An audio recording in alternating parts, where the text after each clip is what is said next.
कौन आपण छुआ मानकु काजल और पाउडर लगेइछंती?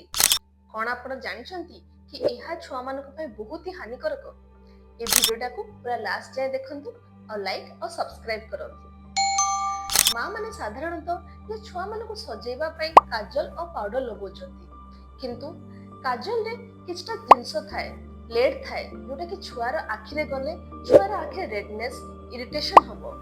आगु जाय कि छुआर आखि रु पानी भी बाहरी पारे आ एहार आईर इन्फेक्शन भी करि पारे। आ पाउडर पाउडर रे साधारण जो टाल्कम पाउडर आमे जोटा यूज करू, जोटा मां माने यूज करंती, सेथिरे भी किछटा जिंस थाए। से पार्टिकल्स गुडा जेतले हम छुआ मानकर निश्वास नळी और लंग्स रे जाय कि सेटल हुए, सेतले जाय कि छुआ को बार बार निमोनिया, बार बार एलर्जी ए सब इन्फेक्शन हुए, जोथि पय से माने बार बार एडमिशन भी रिक्वायरमेंट करंती।